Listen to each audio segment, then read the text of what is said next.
pero tenemos otro invitado el día de hoy, porque habíamos platicado la semana pasada que iban a venir, y son nuestros amigos, colegas, colaboradores de este espacio de Libreta Negra. De este Librecuates. Los librecuates. Muy bien. Los Me gusta librecuates. eso. Entonces, pues vámonos a platicar de temas arqueológicos.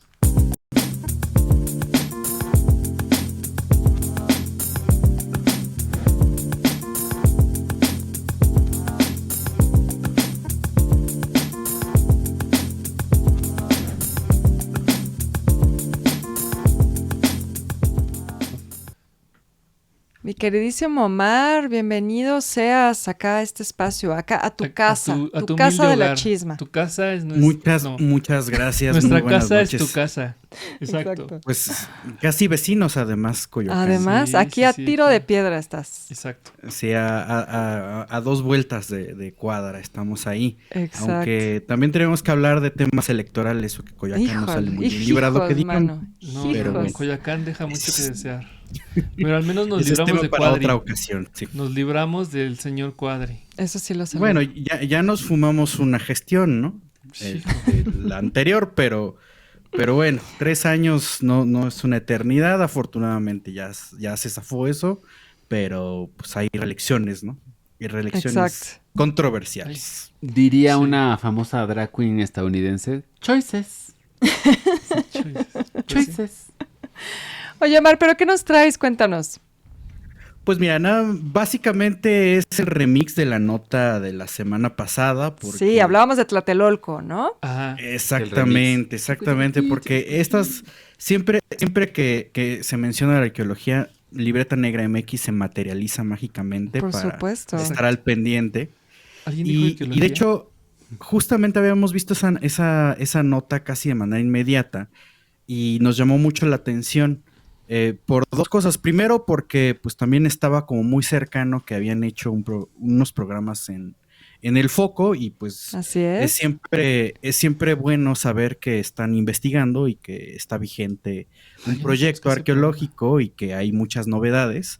Pero particularmente a mí, ¿no? Y por eso vengo yo, no porque Wendy ya no quiera ni pueda venir, sino No sé. porque ya saben que No yo sé, soy el sí. loco de las piedras. No, es real, sí. Omar, yo no sé es- si es públicamente su diría espacio. que tú que no ¿Quieres ser admitiría loco de las públicamente ser el piedras? loco de la piedra. O sea, digo, tómalo Mira, nomás como un consejo amistoso. Es una realidad, ¿no? Yo ya lo he dicho en varias ocasiones, que hay arqueólogos como yo que nos gusta la piedra. O sea, es que es innegable. O sea, no hay manera. Ya lo saben, ya lo he dicho públicamente. O sea, no hay morbo, no hay pudor en ese sentido. Ay, la piedra. La piedra. Pero bueno, tú hablas de la lítica, para decirlo de una La manera lítica. más Bella, académica, más poética, más bonita, de litos, Menos ¿verdad? Del griego. comprometedora. Así es, estamos haciendo referencia directa a lo que serían los materiales pétreos, ¿no? O sea, la piedra. O las piedras, porque en realidad es un tema, aunque no lo parezca, bastante complejo. Y así como lo estamos viendo en pantalla, lo que a mí me gusta mucho es justamente la obsidiana, porque ese fue trabajo que desarrollé para mi tesis de licenciatura, aunque no particularmente en este caso Tlatelolco o de la gran urbe de Tenochtitlan, pero pues me especialicé en el trabajo de la obsidiana y pocas veces, tanto en Libreta Negra MX como en otros espacios, me ha tocado hablar de ese material y De de tu ese gusto tema. por la piedra. De mi gusto por la piedra. Es que O por el no sé cristal. por qué, o sea, Está peor. invariablemente, Ay, Dios, qué pendejo. o sea, trabajé Perdón. eso más de 7, 8 años. La piedra. Pocas veces Ajá. Y la piedra es de quien la pero trabaja. Espérate. No, Ha la de ser- obsidiana. La obsidiana. Ha La de obsidiana. ser por eso, porque me dejó tan dañado que ya no. Ya prefiero omitir el tema. Pero en realidad tengo pocos espacios para hablar de la obsidiana, No, pues, que es un tema que Ya me- te dijimos, que me esta es tu fascina. casa, tú date. Y pues bueno, resulta que haciendo el recuento de la noticia, se encontró esta ofrenda que muy bien comentaron la semana pasada, que básicamente está compuesta por 59 navajas prismáticas, 7 cuchillos y unos bloques de copal. A mí, pues en realidad lo que me interesa son los fragmentos de obsidiana, que son estas navajas y los cuchillos. Y está bien interesante porque pues es un depósito explícito para esta ofrenda, es decir, ahí se ve en la foto cómo hicieron el cajoncito y pusieron los objetos, le hicieron una tapa y bueno, eso ya fue el nivel de piso y encima de eso, pues casi como si fuera, bueno, es una ofrenda de consagración, que quiere decir en otras palabras, pues que es como la primera piedra de la construcción. Y a partir de ahí, pues ya se construyó la etapa 2 de Tlatelolco, que básicamente es a partir de 1418 en adelante. Entonces, lo interesante aquí es que yo he estado viendo muchos comentarios en redes sociales y particularmente también en las redes de Libreta, porque lo posteamos y fue un furor. Esa publicación se volvió viral Wow, en serio? Facebook. Sí, en Facebook nos empezaron a compartir por todos lados, pero también se empezó a generar un debate en los comentarios de esa publicación y nos empezaron a decir, no, pues es que, ¿qué es eso, no? ¿Por qué? ¿Por qué siempre dicen los arqueólogos que son ofrendas y que siempre es para un dios, no? Porque en este caso, el equipo del proyecto arqueológico Tlatelolco, encabezado por Salvador Guillem, estaba comentando que pues es una ofrenda, sí de consagración para la siguiente etapa constructiva, pero que está pues asociado o está consagrada a Tezcatlipoca. Entonces lo que estaban diciendo era ¿por qué siempre a las deidades? Y entonces había un debate, ¿qué tal si no era una ofrenda? ¿Qué tal si era un arsenal? ¿Qué tal si es cosas de una casa?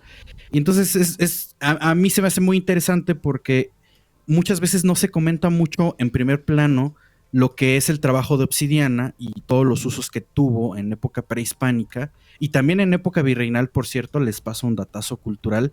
La obsidiana se mantuvo en uso básicamente hasta el siglo XVIII. Tú podías conseguir una docena de navajas prismáticas por 10 reales en cualquier tianguis de la ciudad.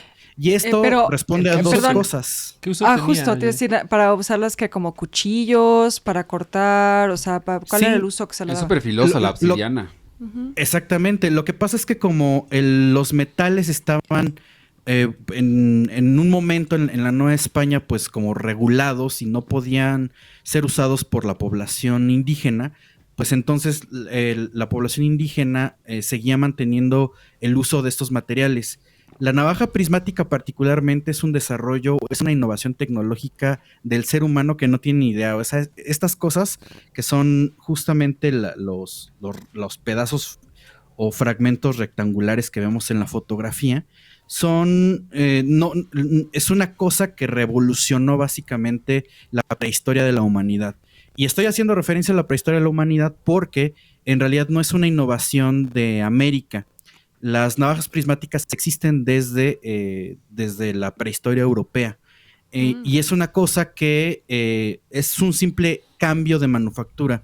Porque en lugar de hacer un cuchillo, que es muy complejo y que muchas veces te mantiene un filo, es decir, la superficie cortante de un cuchillo, pues se puede extender pues unos 10 o 7 centímetros. Pero es como trabajoso hacerlo. Las navajas, por otro lado, tú estás maximizando la capacidad de corte porque no solamente tienes un borde filoso, sino tienes dos. Por eso es que el secreto es que tú saques fragmentos rectangulares totalmente rectos. Entonces ahí tú puedes sacar piezas hasta de 15 centímetros, que es el tamaño promedio de una navaja prismática sin romper. Que por cierto, esta ofrenda de las 59 navajas, en el boletín de Lina lo que se mencionó es que son navajas completas y que varían justamente entre los 10 y 15 centímetros. Entonces es una cosa bien interesante porque eso quiere decir que tiene dos bordes cortantes y entonces son, digamos, si agarramos el número 15 centímetros, ya tienen 30 centímetros de superficie cortante útil. Y como bien decían aquí ahorita, la obsidiana es un material ultrafiloso.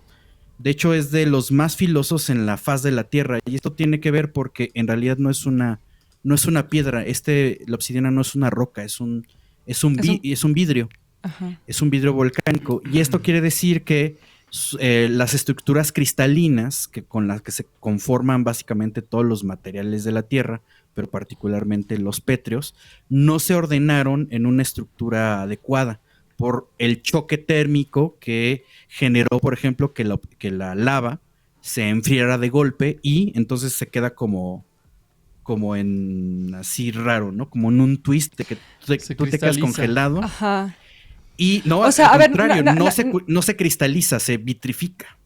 Ajá. Se rectifica. O sea, nada más para entender esto, porque seguramente cuando les hablan de piedra volcánica piensan en el tezontle o en la Claro. piedra basáltica, ¿no? Que es lo que vemos en las pirámides. Eso tiene un proceso de enfriamiento más lento, ¿no, Omar? O sea, es decir, Así es el mismo material de origen, es la lava, pero la piedra volcánica se va enfriando poco a poco y la obsidiana se enfrió de golpe, ¿no? Así es. Y nada más haciendo hincapié, no hincapié, haciendo como un comentario,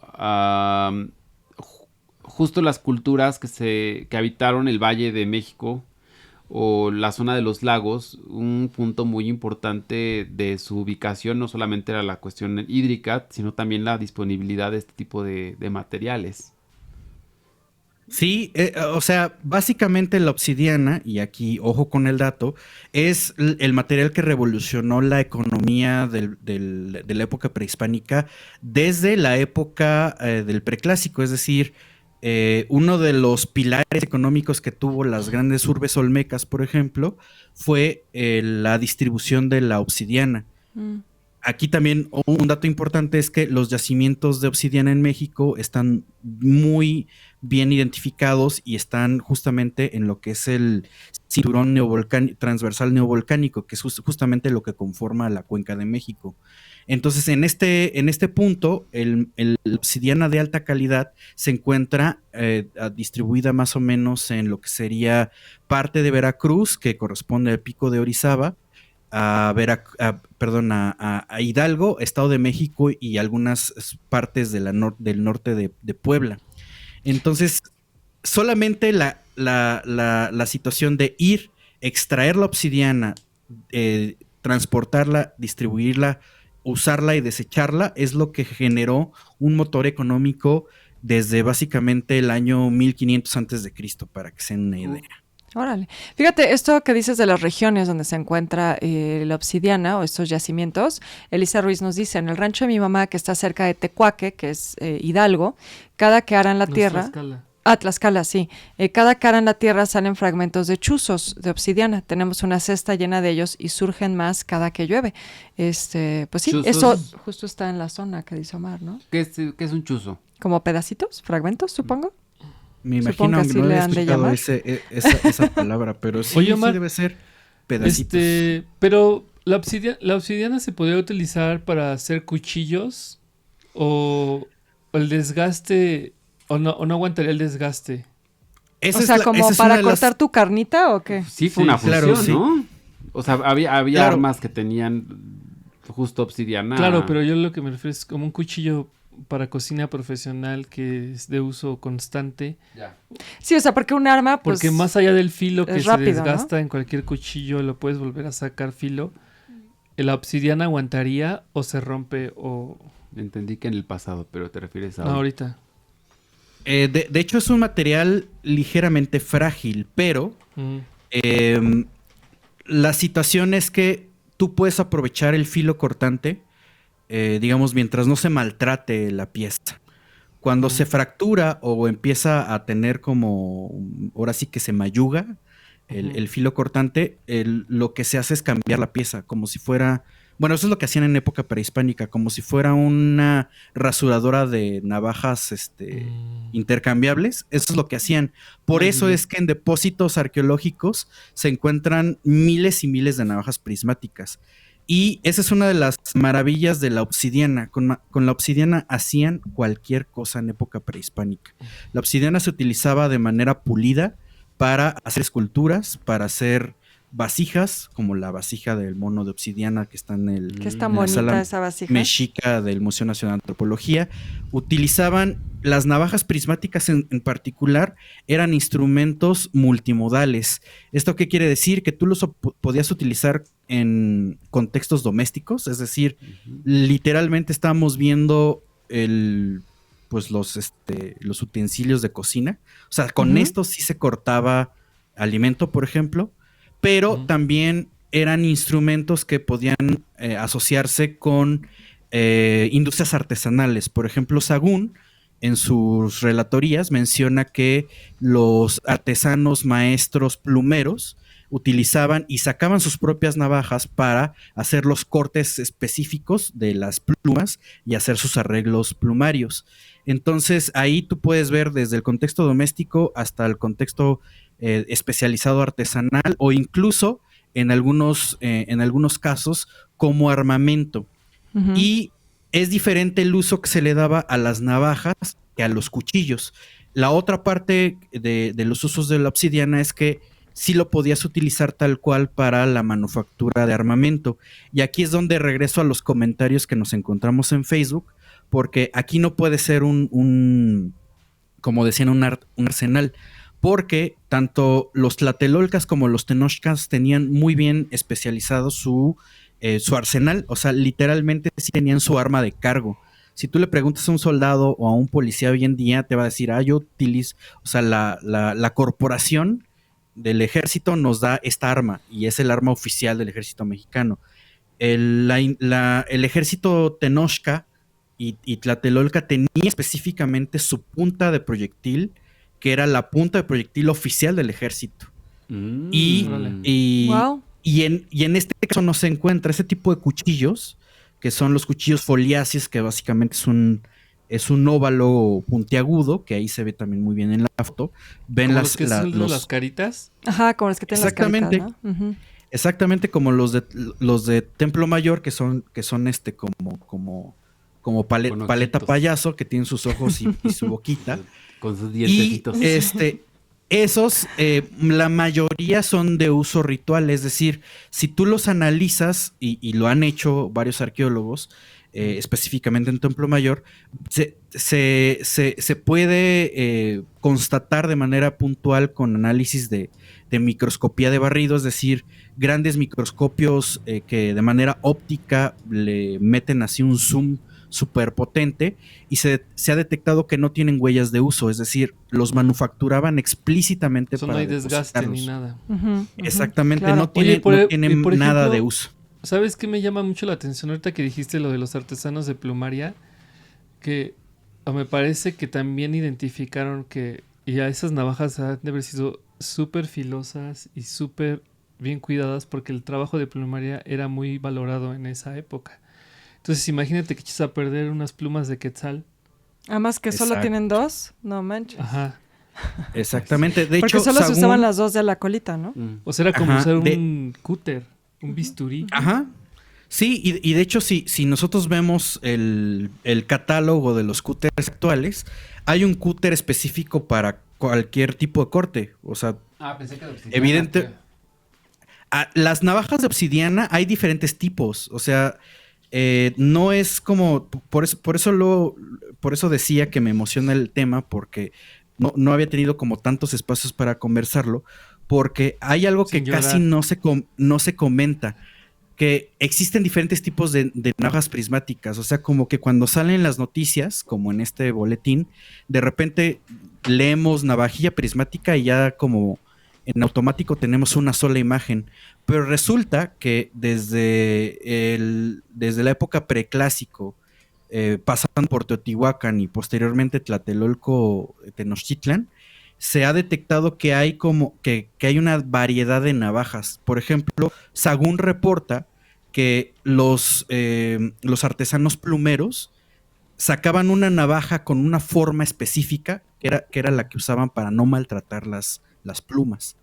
Pero si tú ibas a otra industria artesanal, por ejemplo, las esculturas, por ejemplo, las grandes esculturas mexicas, ellos utilizaban y sacaban otro tipo de navaja para hacer sus trazos, la mayoría de las esculturas monumentales mexicas se utilizaban trazando con obsidiana.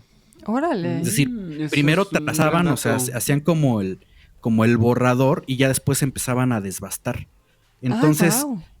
entonces es un instrumento que está asociado con un montón de actividades y que falta como mucha la explotación de esa información.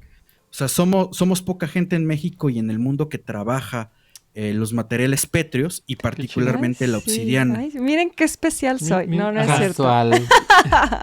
Oye, Invítenme Omar, al Congreso. y bueno, yo solo quería pedirte si nos ayudas a entender también un tema que nos decías al inicio, que no solo por estos motivos de que no tiene desgaste y etcétera, se sabe que tuvo que haber sido una ofrenda ritual, sino el vínculo con Tezcatlipoca, ¿no? Es decir, ¿por qué Tezcatlipoca es siempre la primera deidad en la que se piensa cuando se encuentra una ofrenda de obsidiana? No necesariamente, pero digamos, Tezcatlipoca es uno de los dios patrones del panteón Tlatelolca y Tenochca, ¿no? Ahí, empezando por ahí. Pero hay una asociación interesante con la obsidiana. Recordemos que Tezcatlipoca no tiene una pierna y en su lugar tiene un espejo de obsidiana. Ujú, ujú. Entonces, el espejo de obsidiana pues en la cosmogonía nahua es un objeto místico que te sirve para ver o para descifrar, para hacer artes Futuro, adivinatorias. Entonces, que por cierto, algunos chamanes pues ahora sí que quien todavía hace estas artes adivinatorias en la actualidad, utilizan espejos de obsidiana. Y de repente hay como ciertas conductas de algunas deidades, en las que se incluye Tezcatlipoca, que son patronos de ciertos artesanos. Entonces, en este caso, por esta asociación de Tezcatlipoca, también hay como un área Sentido. específica donde dicen, yo les echo la mano a mis Ujú. artesanos de obsidiana, pero no necesariamente siempre hay una asociación con Tezcatlipoca. ¿Por qué? Porque ahora sí que depende de qué sea la ofrenda. En este caso, como es una ofrenda de consagración a una estructura y a un nivel constructivo, y como Tezcatlipoca es uno de los dios patronos de la ciudad, entonces ahí tenemos esa liga directa. Pero cuando se trabajaba de manera especializada las navajas de obsidiana tenían su propio dios o deidad también patrona, que pues en este caso hay una variación ahí de repente con algunos, pero es interesante ver que también hay como esta parte que se parece mucho a la concepción a la concepción cristiana, donde los orfebres de plata tienen su patrona virgen X O santo. Ujú, o santo, etcétera. O las mismas ciudades, ¿no? Los asentamientos, las comunidades, pues ponían la iglesia principal y entonces les tocaba hacer San Juan Bautista, por decir algo, ¿no? sí, no, y esto qué bueno que también haces la equivalencia, porque también quienes cuestionan que por qué saben que esto es una ofrenda, esto es la ofrenda de consagración, creo que también no es distinto a cuando bendicen una obra, ¿no? O sea, es muy común que cuando inician la construcción de algo, siempre hay una bendición. Entonces, hay que entender que pues son cosas que funcionan de la misma manera, de alguna Incluso forma, ¿no? también en la religión católica entiendo que, por ejemplo, las catedrales tienen también sus ofrendas. Sí, yo me Claro. acuerdo del barrio de La Conchita, hubo una plática que los arqueólogos que excavaron La Conchita y también hicieron trabajos en la fachada de La Conchita encontraron piezas de consagración de la iglesia, Ujú, ujú. que eran como cajitas como con santos y cosas así. Sí, seguro, justo. Ujú. Como, o también en la primera piedra se puede tallar algo, esas Un cosas, ¿no? mensaje. Evelyn, una pregunta, Una ¿qué otros oración. objetos habían en dicha ofrenda? Y dice, supone restos humanos, pero ¿qué se No, encontró encontraron además eso, de la ¿no? obsidiana? No, en este caso, esta caja, así, si te regresas a la otra foto, se encontró así tal cual. O sea, era la caja y se pusieron las Ahí. navajas, los Y el cuchillos copal. y el copal. En este caso, también por eso se considera como una ofrenda consagratoria, como si fuera la primera piedra. Ahí se ve muy claro cómo se levantaron las lajas. Por ahí hay otra foto del boletín qué de ganas. Lina, donde se ven la tapa pero, o sea, piensen que ahí es como un nivel de piso. Y entonces, debajo del piso, lo que hicieron fue hacer una cavidad, le pusieron una caja de piedras, sus paredes de lajas muy bien conformadas, y le pusieron una tapa, y ahí era pues ahora sí que el piso, el nivel siguiente, ¿no? Entonces, en este caso, ese tipo de ofrendas te indica eso. O sea, es una ofrenda muy específica con objetos muy específicos que te hablan justamente de un momento particular, que en este caso es la construcción de la etapa 2 que recorre o que se está datando entre el año 1375 y 1418, que es justamente en ese momento Tlatelolco era una entidad autónoma, independiente, y ahí están, esas son las tapas de la caja, y estas fechas corresponden al gobierno Tlatelolca de Cuauhtémoc, que pues es uno de los gobernantes de los tlatoques que en ese momento le toca gobernar Tlatelolco. Sin embargo, hay que recordar que la historia de Tlatelolco y de Tenochtitlan es bastante compleja, porque hacia el año 1473 hubo una guerra, un conflicto entre Tlatelolco y Tenochtitlan, donde termina ganando Tenochtitlan y toma posesión de la urbe y se come, digamos, a la ciudad gemela. Y entonces ahí ya tenemos la mega urbe de este islote de México Tenochtitlan Tlatelolco. Pero antes funcionaba de manera autónoma, y de hecho, otra de las asociaciones directas con Tezcatlipoca y con su dios principal, Tlatelolco tenía como dios principal, ahorita se me fue el nombre, pero alguien googleelo ahí, es la deidad del comercio, porque Tlatelolco fue una ciudad... El mercado de Tlatelolco, ¿no? Siempre Claro. Exacto. Por eso era muy famoso el mercado Tlatelolco, porque era el principal mercado de toda la región. Y entonces la obsidiana, de nuevo, piensen en eso, era uno de los motores económicos de la Cuenca de México, porque además Tenochtitlan ya para ese momento, hacia los años 1400, ya dominaba el principal yacimiento de obsidiana de alta calidad de la región, que es Sierra de las Navajas en Hidalgo, en el municipio de Pasoyucan actualmente. Así es, fuimos recientemente, va a haber programa de eso en El Foco, espérenlo muy pronto. Yacatecutli.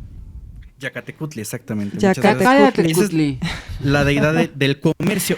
Yacatecutli es el dios patrono de Tlatelolco. Y eso quería decir, o la referencia directa es que justamente la actividad principal de los tlatelolcas era el comercio, y dentro de esos, de los múltiples productos que venían de diferentes regiones, estaba la obsidiana. Y la obsidiana tú la puedes encontrar en época prehispánica para ese momento particular en sus diversas formas. O sea, de ahí sabemos que pasó diferentes vasijas de mono de obsidiana o vasijas de otro estilo. Navajas, cuchillos, raspadores, raederas. O algo de fierro viejo que venda. Orejeras, manita rascadora, anillos, pulseras. Isótopos. O sea, básicamente todo lo que pudieras imaginar de obsidiana, ahí estaba. En este caso, esta ofrenda particular nada más contiene estos elementos. Buenísimo. No se encontraron restos humanos. Oye, y rapidísimo, o sea, es que dices que han recibido varios comentarios de que dudan de que si es realmente como una ofrenda fundacional, ¿o cómo lo llamaste? De consagración. De consagración, perdón. ¿Y tú crees el católico? Y al final, ya saqué ahí al final es algo que se repite en otros espacios, ¿no? No es algo, o sea, también sabemos que es de consagración porque toda la técnica, por ejemplo, donde están excavando en el pie del templo mayor, pues también tiene la misma forma, son cajas de piedra con la misma tapa o muy similares y son eso, ¿no? Ofrendas de consagración. Sí, o sea, no es algo inédito, es algo que se ha visto y entonces eso también permite identificarlo, ¿no? Y que también las navajas siempre están presentes, o casi siempre están presentes. No, de hecho, detrás de los fragmentos de cerámica, las navajas de obsidiana son casi un implemento omnipresente en cualquier excavación arqueológica de la Cuenca de México, pero de otras latitudes también. Es decir, las navajas de obsidiana se encuentran en San Lorenzo, Olmeca, se encuentran en Palenque, se encuentran en Chichén Itzá. O sea, es un material que estuvo circulando por todos lados y quien dominara los yacimientos en su época era el gran pueblo reinante. Exacto, sí. De hecho, por eso es que la cultura olmeca con otros asentamientos, por ejemplo Chalcatzingo, tuvieron tanta presencia en pues un amplio territorio, porque en ese momento, y seguramente lo vieron cuando visitaron la Sierra de las Navajas es un yacimiento de obsidiana impresionante. Actualmente los chinos están ahí encima. Están comprando toneladas de obsidiana, los chinos. Sí. ¿Y por qué quieren obsidiana los chinos? ¿Qué están haciendo con ellas? Para dominar el mundo, Juanpa. No, pues hacen las cosas, hacen como que el recuerdito. Están comprando como dementes así toneladas de obsidiana para hacer cualquier cosa. Pues hay hasta bateas, o sea, imagínate los adornos en lugar de mármol, así espejos de obsidiana. Ya los vi, está muy bonito. Pero el chiste es que el material es padre. Sí, es muy bonito. Los espejos de obsidiana son preciosos. Pero entonces nada más una cosa, entonces no tenían cuchillos de metal. Ay, ese es todo un tema, Omar. Es todo un tema, pero el Yo también spoiler quería es, preguntarte. Sí existían, pero... Para no quedar que tú quedas como la ignorante, quedo yo. No, yo quería justo decirle, Omar, porque estaba diciendo, es que la metalurgia estaba muy limitada para los indígenas y no sé qué, y yo quería como decirle, en la Nueva España, sí. Pero, o sea, también es bien importante decirlo, sí había metalurgia prehispánica. Claro. Es un argumento que se usa muchas veces para decir que eran pueblos primitivos, el que no tuvieran metales, pero sí lo había. ¿No? No tenían la importancia porque tenían otros materiales como la obsidiana que preferían. Sí, pero siento que eso ya nos llevaría... Eso tienes que venir a contárnoslo, Omar, porque siento otras que... 2 horas, pero justo... Eso es un temazo. Lo que quería comentar de Sierra de las Navajas es que el yacimiento tiene ya evidencia arqueológica de los más de 20 años que ha trabajado Alejandro Pastrana ahí. Tiene evidencia arqueológica de explotación minera desde el preclásico, desde el año 1000 antes de Cristo, pasando por Teotihuacán y los mexicas. El éxito de Teotihuacán fue porque dominaba Sierra de las Navajas. El éxito de los mexicas a partir de 1450 fue porque dominaban la Sierra de las Navajas. También Tula, ¿no? También Tula dominó el Sierra de las Navajas. Claro, sí, claro.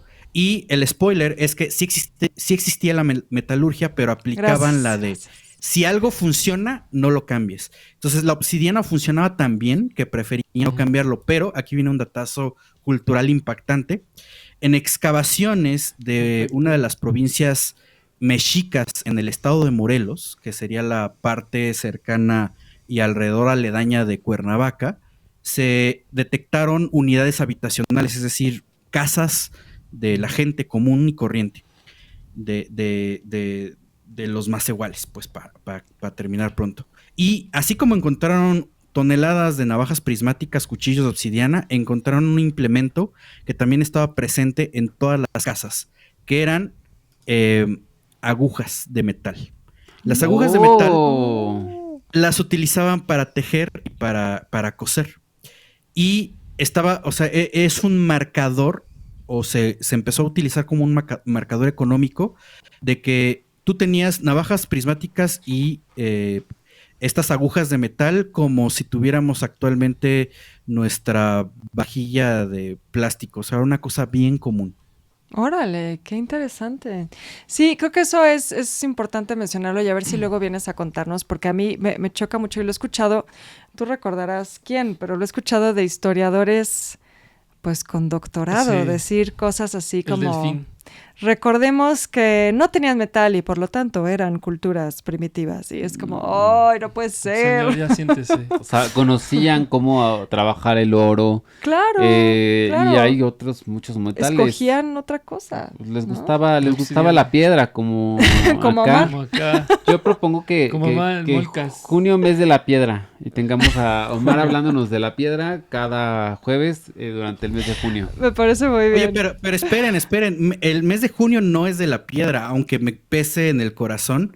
Acuérdense que el 15 de junio de 1952 se descubre la tumba de Palenque, de Pacal.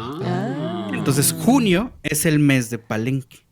Pues vente a Ay, platicarnos vamos a de ponernos al palenque, palenque. para Hay que echarnos recordar un palenque. Exacto, nos echamos un palenque para recordar la efeméride. Oye, Omar, pues muchas gracias por esta explicación. Me encanta Apasionante. que con la excusa del hallazgo de Tlatelolco y esa nota, pues nos hayas podido compartir con la pasión que tienes por este tema, pues todos estos datos súper interesantes sobre la obsidiana. No, pues siempre un placer y pues ahí nada más les dejo la sugerencia porque se pone bueno. El hallazgo de la tumba de Pacal en Palenque cumple 72 años. Wow. Y de hecho lo vamos a estar comentando en Libreta Negra MX. Vamos a tener un programa especial el próximo lunes. Buenísimo. Que va a tocar transmisión en vivo y vamos a estar hablando de toda la historia de Palenque y de un arqueólogo asombroso rojillo, por eso lo corrieron en todos lados, Alberto Ruz Lulier, que le tocó trabajar en Pacal. Y por cierto, conexión inesperada del metaverso, Alberto Ruz Lulier trabajó en Tlatelolco cuando justamente le pasó Eje Central encima. Alberto Ruz fue el gran defensor de que no se destruyera más Tlatelolco por la construcción de Eje Central encima del asentamiento. Por eso es que ahorita se ve como bien raro que pasa Eje Central y ahí está Tlatelolco como partido a la mitad, pero por eso mismo lo corrieron, porque se puso casi encadenado a los tractores de construcción. Pero Alberto Ruz estuvo trabajando después del descubrimiento de Pacal en Tlatelolco. Ay, seguro ya lo hemos mencionado acá, pero todo lo que no debieron haber encontrado Ay, destruido pues, ¿qué te en digo? Tlatelolco, en la ¿Qué te digo? construcción de lo que... Tlatelolco tiene una historia muy triste, porque encima de Tlatelolco también está puesto la unidad habitacional moderna. Claro. Entonces sí. ahí, en ese momento que estamos hablando, finales de los años 60, principios de los 70, 1970 particularmente, es un año importante para Tlatelolco, porque no existía como ahora la conformación de los salvamentos arqueológicos. Entonces no se hicieron trabajos Era otro momento. Sí. Pero bueno, Omar, muchas gracias de verdad por estar aquí con nosotros esta noche. Y pues ya lo saben, pueden seguir a Omar en Libreta Negra MX, en YouTube, Twitter, Facebook, Instagram, en todos lados. TikTok. Exactamente, estamos metiendo mucho a TikTok, entonces vayan y síganos, Libreta Negra MX en TikTok. Buenísimo. Y no se les olvide que el 22 de junio tenemos un vagabundeo ilustrativo. Claro, en la Alameda. Exactamente, ¿sí? Entonces ahí los esperamos. Muy bien, pues te mandamos un abrazote. Bye. Saludo al resto de los libretos. De las libretas en este caso. De las libretas sería, sí, efectivamente. Oigan, pues yo veo que aquí Juanpi ya está a punto de cabecear. Ya y una enorme disculpa porque ustedes presenciaron cómo era uno tras otro con todo y lagrimita, pues. Sí, oye, no, ya ni yo. Hoy no he bostezado ni una sola vez. ¿Tú no? Yo lo hice por ti. Exacto, te pasé mis poderes bostezales. Ay, apenas estoy viendo algunas preguntas, dice Luis Guerrero, pregúntanle a Omar de qué aleación eran esas agujas, porque eso es muy importante también. Pues ahí tienen las redes de Omar, ¿por qué no les escriben ahí en Libreta Negra MX? Muy buena idea. Para que pueda contarles más sobre esto. Elisa Ruiz dice, qué interesante sobre la metalurgia, jamás lo había pensado. Yo digo que sí, hay que invitar a Omar a que nos cuente también sobre ese tema después. Diego, perdóname, ya lo sé que tenemos ese tema pendiente, es que he tenido de verdad una cantidad de trabajo, Diego, ¿verdad? Tú eres testigo que yo me voy termino de trabajar 12 de la noche en la compu, me voy a dormir y me despierto a seguir dándole a la compu. La cosa ha estado densa, pero ya te escribiré. Estos bostezos no son de gratis. Sí, no. Ha estado complicadito el asunto. Pues bueno, yo creo que igual y con eso nos despedimos porque sí va Juanpi muy triste, callado, muy cansado y tenemos un par de cositas, pero no importa, se los contamos la próxima semana. Jueves. No, la próxima semana. ¿Va? Aquí estaré. Muy bien. Bye, muchas gracias por conectarse. Bye. No se les olvide déjenle un like, compartan. Comenten, compartan y si pueden, háganse miembros. Sí. Sí, por favor. Les agradeceremos mucho. Sí. A la Bye.